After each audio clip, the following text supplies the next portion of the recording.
جو قلب ہے، اس دل جو عضلہ، اس دل کے اندر ایک قلب ہوتا ہے، وہ وجود بھی روحانی ہے،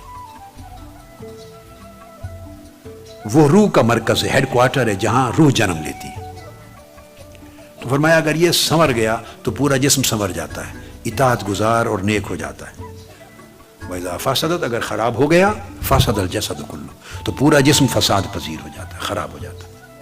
یعنی جسم بھی گناہ، نافرمانی اور معاصی کی زد میں آ جاتا ہے، گناہ۔ فرمایا الا وہی القلب، فرمایا خبردار جان لو، جو پورے جسم کو نیک بھی کر سکتا ہے، بد بھی کر سکتا ہے۔ کیا مطلب؟ یعنی پوری لائف کو نیکی پر چلا دے یا بدی پر لگا دے، وہ سارا کنٹرول جس عضو کے پاس ہے، ریگولیٹر ہے، اس کا نام دل ہے، قلب ہے۔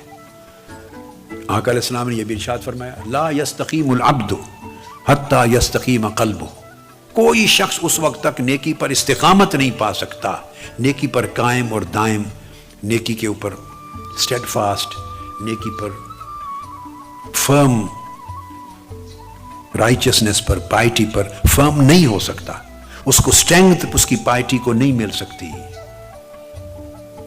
جب تک حتی یستقیم قلبہ، کہ وہ استقامت اس کے دل کو نہ مل جائے۔